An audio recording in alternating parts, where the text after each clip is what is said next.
विवाह हुआ था, पर राधा का नाम कहीं भी नहीं लिखा है। तो अब हम उनको बोलना आप यहाँ से गर्ग संहिता खरीद के ले जाना। गर्ग संहिता में अध्याय नंबर 4 अध्याय में 4थे अध्याय में गर्गाचार्य जी ने, गर्गाचार्य जी कौन? भगवान श्री कृष्ण के गुरु। गर्ग संहिता में गर्गाचार्य जी ये बात लिख रहे हैं। विवाह अध्याय नंबर 4 खोल के दिखा देना जी। ये नाम जो हिंदू है ये ब्रिटिशर्स ने दिया है, अंग्रेज लोग ने दिया। ये हिंदू लफ्ज जो है अंग्रेजों ने दिया है। सही नाम होना चाहिए वेदांतिक या सनातन धर्म। ये हिंदू जो नाम है ये हिंदुइज्म अंग्रेजों ने दिया। और जो उनने संस्कृत में श्लोक पढ़ी वो आदि श्लोक थी, पूरी श्लोक में पढ़ूंगा इंशाल्लाह। वो श्लोक जो उन्होंने पढ़ी वो ब्रह्म सूत्र है, हिंदुइज्म के ब्रह्म सूत्र है। एकम ब्राह्म द्वितीया नास्ते, आदि पढ़ी पूरी है।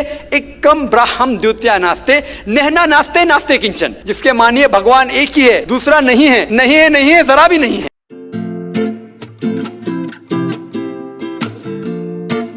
हेलो गाइज, एक बार फिर स्वागत है भाइयों का चैनल रिएक्शन बाबा में। मेरा नाम है राम और गाइज मैं आ चुका हूँ एक और बहुत इंटरेस्टिंग वीडियो को लेके। जो टाइटल है वो कुछ इस तरीके से है, why did lord Krishna intentionally from relationship without marriage. Anritacharya ji से और डॉक्टर जाकिर नायक साहब से पूछा गया है कि कृष्ण भगवान ने इंटेंशनली बिना शादी के एक रिलेशनशिप में क्यों रहे, यानी कि उनकी जैसे कि राधा उनको प्रेमिका भी बोला जाता है और उनकी सखी सहेली बोलते हैं, एक्चुअली ये चीज़ रहती है। वो तो यार और अच्छे से हमारे अनृताचार्य जी महाराज हैं, पूरे अच्छे से क्लियर करेंगे। फिर डॉक्टर जाकिर नायक साहब हैं, क्योंकि ये सेम क्वेश्चन डॉक्टर जाकिर नायक साहब से भी पूछा गया है कृष्ण भगवान को लेके। वीडियो देखेंगे, काफ़ी ज़्यादा इंटरेस्टिंग है, होपफुली आपको पसंद आएगा। एंड तक गाइज आप लोग ज़रूर वीडियो देखना। और जैसा कि जाकिर नायक साहब ने इस वीडियो के अंदर ये भी बोला है, क्योंकि ऐसा मुझे थंबनेल भी मिला है कि मुस्लिम्स को बोला जाता है कि वो 2 शादी कर सकते हैं, 3 शादी कर सकते हैं, उस पर भी आपत्ति होती है लोगों पे, लेकिन हिंदूज़ के तो भगवान ने ही इतनी सारी शादियां करी हैं। इस पे आप लोग क्या बोलोगे? वीडियो देख लेते हैं, मज़ेदार होगा। कमेंट्स करना ना भूलना, अपने विचार रखना ना भूलना। आज के रिएक्शन में स्टार्ट कर लेता हूँ बिना किसी देरी के। Let's play.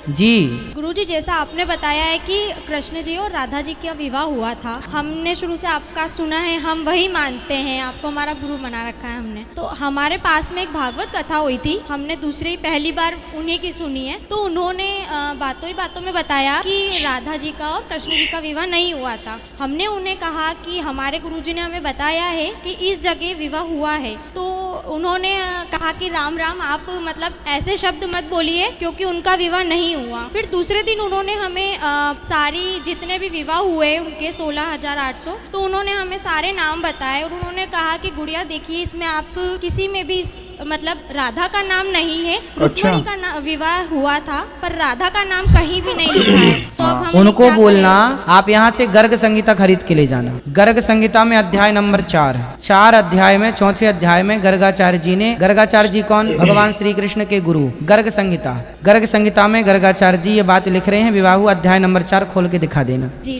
क्या है? भागवत जी बस आप पढ़ लेंगे, अन्य ग्रंथ नहीं पढ़ेंगे तो नॉलेज नहीं होगा। एक ग्रंथ को पढ़ने के लिए सैकड़ों ग्रंथ पढ़ने पड़ते हैं, सैकड़ों चीजें देखनी पड़ती हैं। तुलसीदास जी की रामचरितमानस को पढ़ने के लिए उनके और 12 ग्रंथ और पढ़ने पड़ेंगे, तब रामचरितमानस समझ में आएगी। रामचरितमानस को समझने के लिए वाल्मीकि रामायण पढ़नी पड़ेगी। कुछ चीजें, कुछ प्रश्नों का उत्तर वहां है तो कुछ प्रश्नों का उत्तर यहाँ है। तो एक ग्रंथ पढ़ के सर्वज्ञाता नहीं हो सकता व्यक्ति, सारे ग्रंथ पढ़ने पड़ेंगे, सारी चीजें पढ़नी पड़ेंगी। जैसे वंशीवट जो आपने बताया है, भांडीरवत, वहाँ पे का विवाह हुआ था, वो कहते हैं कि वहाँ उनका विवाह नहीं हुआ था, वहाँ पे वो गाय चराने जाते थे, तो वहाँ कोई बात नहीं बेटा, देखो हमें अपनी बातों पर विश्वास नहीं करना चाहिए, हमें शास्त्र प्रमाण मानना चाहिए। जो हमारे शास्त्र कहते हैं वो सर्व सत्य है। आप गर्गाचार्य गर्ग संहिता लेके जाना, 100 रुपए में मिल जाएगी, 100-125 की, और कम की ही बल्कि। और उसमें 4थे अध्याय पे देख लेना, स्पष्ट लिखा है श्लोक के साथ। उनको दिखाना, कभी फोटो भेज देना, उनको देख लीजिए आप।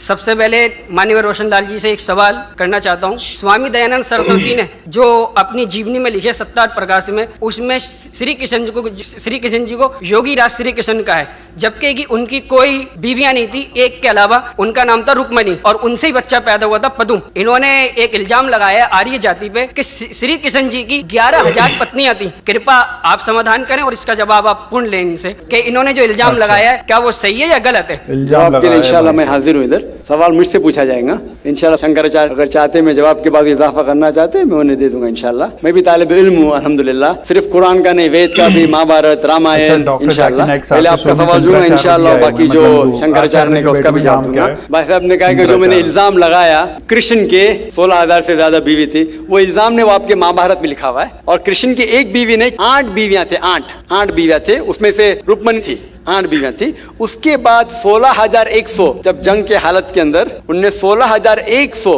से शादी की। ये लिखा है महाभारत के अंदर अनुशासन पर्व में। मैं आपको हवाला दे रहा हूं, किसी भी धर्म में, किसी भी मजहब में जब आप तकरीर करते हैं, जवाब देते, उसका हवाला होना चाहिए किताब से। मैं कहता हूं या कोई स्वामी कहते या शंकराचार्य कहते, उसकी वैल्यू 0 है। मैं कुछ कहता हूं इस्लाम में, उसकी वैल्यू 0 है। मैं हवाला दूंगा कुरान और सही हदीस का। तो मेरे तकरीर में जितनी भी मैंने बात इस्लाम के मुतालिक की, उसका हवाला दी चैप्टर नंबर सूरह माइदा चैप्टर नंबर 5 वर्स नंबर 1 या सही बुखारी वॉल्यूम नंबर 4 हदीस 46। तो ये जो हवाला मैं दे रहा हूं, ये महाभारत में लिखा हुआ है अनुशासन पर्व में कि श्री कृष्ण ने 16,100 एक साथ में, 8 पहले थे, तो वो 8 को जुड़ के कुल मिला के होते हैं 16,108। तो 16,100 साथ में उन्होंने की। वो जंग के हालत में जब कई लोग मारे गए, तो उस हालत में तो ये इल्जाम नहीं, हकीकत है। अगर आप समझते ये गलत है तो आपको महाभारत में नहीं मानना चाहिए। और जो लोग ने अभी तकरीर किया, मेरी तकरीर के बाद माशाअल्लाह जब शंकराचार्य ने कहा और शुरू किया, उन्होंने पूरी तकरीर में एक अरबी की आयत की तिलावत की, आयत या अरबी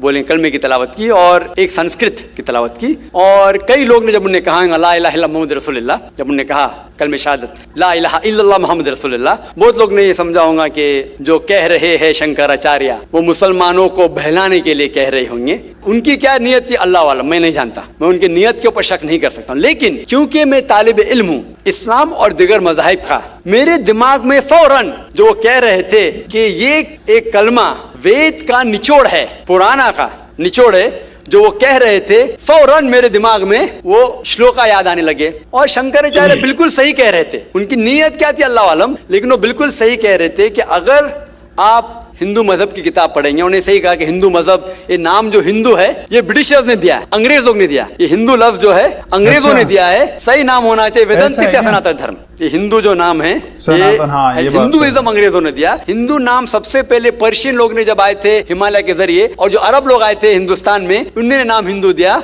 और आप इंसाइक्लोपीडिया ब्रिटानिका में पढ़ेंगे वॉल्यूम नंबर 20 रेफरेंस नंबर 581, उसमें कहा गया है कि Hinduism is a group of beliefs for people living in India. तो हिंदुइज्म जो लफ्ज है ये अंग्रेजों ने दिया है, सही लफ्ज होना चाहिए सनातन धर्म। और बिल्कुल सही है कि सबसे ऊंची किताब हिंदुइज्म में वेद और उपनिषद पुराना।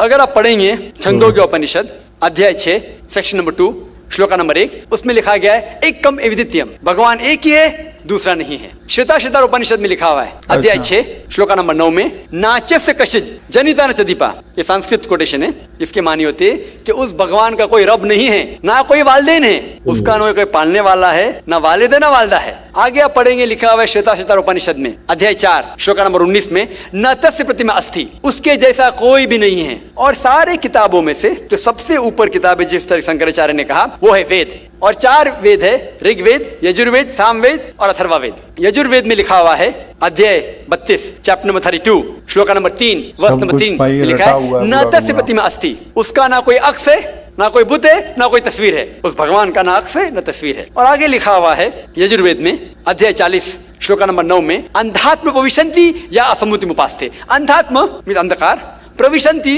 मतलब अंदर जाना। वो लोग अंधकार में जा रहे हैं जो लोग असंभूति की पूजा करते हैं। असंभूति मतलब कुदरती चीजें, हवा, आग, पानी, जो लोग कुदरती चीजें की पूजा करते हैं वो अंधकार में जा रहे हैं। और आगे श्लोका कहता है कि वो लोग और गहरे अंधकार में जा रहे हैं जो लोग संभूति की पूजा करते हैं। संभूति मतलब बनाई हुई चीजें, मतलब टेबल, चेयर, गाड़ी, बुत, ये जो बनाई हुई चीजें हैं उसकी अगर पूजा कर रहे हैं तो और अंधकार में जा रहे हैं। और आप पढ़ेंगे ऋग्वेद, चारों वेदों से सबसे ऊंचा वेद है ऋग्वेद। ऋग्वेद में लिखा हुआ है जिल्द नंबर 1 बुक नंबर 1 किताब number 1 him number 164 shloka number 46, एकम सत विप्र बहुधा वदान्ते, जिसके मानिए सच एक है, सच्चाई एक है, भगवान एक है। और संत लोग भगवान को मुख्तलिफ नामों से पुकारते हैं, लेकिन भगवान एक है। और जो उनने संस्कृत में श्लोक पढ़ी वो आदि श्लोक थी, पूरी श्लोक में पढ़ूंगा इंशाल्लाह। वो श्लोक जो उन्हें पढ़ी वो ब्रह्म सूत्र है, हिंदुइज्म के ब्रह्म सूत्र है। एकम ब्राह्म द्वितीया नास्ते, आदि पढ़ी पूरी है। एकम ब्राह्म द्वितीया नास्ते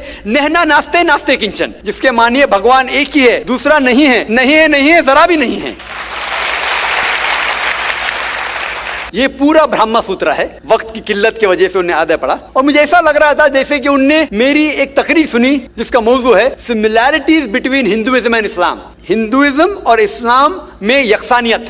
ये हो गया पहले पार्ट कलमा का, ला इलाहा इल्लल्लाह, ना कोई माबूद है अल्लाह के सिवा। अभी दूसरे पार्ट है मोहम्मद सल्लल्लाहु अलैहि वसल्लम, मोहम्मद रसूलुल्लाह, मोहम्मद सल्लल्लाहु अलैहि वसल्लम रसूल है। और अगर आप पढ़ेंगे, इसके ऊपर एक तकरीर में दी है सिर्फ मोहम्मद सल्लल्लाहु अलैहि वसल्लम के बारे में जिक्र दीगर मज़ाहिब की किताबों में, खुसूसन हिंदुइज्म के। और अगर आप पढ़ेंगे पुराना का जिक्र किया उन्होंने, भविष्य पुराना में पर्व 3 खंड 3 अध्याय 3 श्लोका 5 to 8, उसमें लिखा हुआ है कि एक मलेच्छा आएगा, मलेच्छा मतलब फॉरेनर, बाहर का कोई शख्स आएगा, उसका नाम होगा मोहम्मद। वो अपने साथियों के साथ आएगा, जिसका मतलब साबियों के साथ, और वो लोग को सही दिशा दिखाएगा और राजा भोज उनको इज्जत देंगे। आगे पढ़ेंगे आप भविष्य पुराना पर्व 3 खंड 3 अध्याय 3 श्लोका 10 से लेके 27 तक, उसमें लिखा हुआ है कि ये शख्स आर्य धर्म को फैलाएगा, सच्चा धर्म को फैलाएगा। और इस शख्स के मानने वाले दाढ़ी उगाएंगे, सिर पे शेंडी नहीं रखेंगे, लोग को नमाज के लिए बुलाएंगे, एक इनकिलाब दुनिया में लेके आएंगे, गोश्त खाएंगे लेकिन सूअर का गोश्त नहीं खाएंगे, और ये सच्चाई फैलाएंगे। उनका नाम है मुसलमान।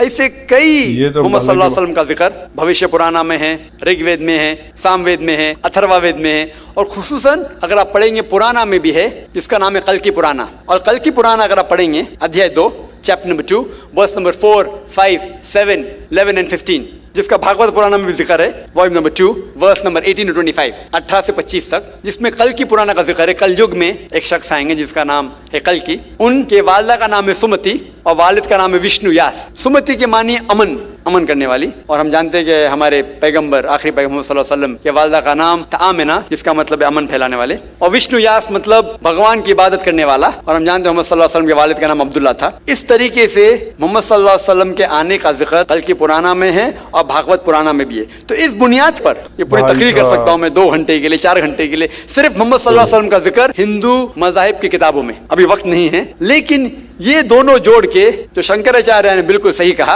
ला इलाहा इल्लल्लाह मोहम्मद रसूलुल्लाह के निचोड़े का ना कोई माबूद है अल्लाह के सिवा, और मोहम्मद सल्लल्लाहु अलैहि वसल्लम के पैगंबर है। लेकिन आखिरी में हमारे मोहतरम शुएब साहब ने कहा कि अल्लाह उन्हें हिदायत दे, और मैं भी अल्लाह ताला से दरखास्त करता हूँ कि अल्लाह उन्हें हिदायत दे, ना ही सर कटाने की इस्लाम के लिए, इस्लाम के ऊपर अमल करने के। हो सकता है कि काफी चीज पे अमल करते होंगे, लेकिन मुकम्मल जिस तरीके से कहा गया है उनके वेद के अंदर कल्कि पुराना में, एक शख्स आएंगे जो आपको सीधी रास्ता दिखाएंगे। वो जिक्र है कल्कि के बारे में, जो जिक्र है मोहम्मद सल्लल्लाहु अलैहि वसल्लम के बारे में, और उन्हें इस्लाम की किताबें पढ़ी अल्हम्दुलिल्लाह सुम्मा अल्हम्दुलिल्लाह। और इंशाअल्लाह मैं भी दुआ करता हूँ कि अल्लाह ताला शंकराचार्य को हिदायत दे। तो जो भी सवाल का जवाब है अल्हम्दुलिल्लाह किताबों के हवाले से होना चाहिए, वो सही जवाब है। तो गाइस ये वीडियो था, बहुत ही हटके वीडियो था यार। फर्स्ट टाइम मैंने देखा है कि शंकराचार्य जी को साथ में लेके डॉक्टर जाकिर नाइक साहब ने अपने सवाल जवाब उनका ठीक से जवाब दिया है। और उन्होंने बताया भी कि हिंदू मुस्लिम का जो कम्युनिटी है कहीं ना कहीं चीज़ें सिमिलर हैं, जैसे कि हमारे हिंदू धर्म के अंदर कल्कि अवतार लेंगे, ठीक इस्लाम की किताब में भी ये चीज़ लिखी गई है कि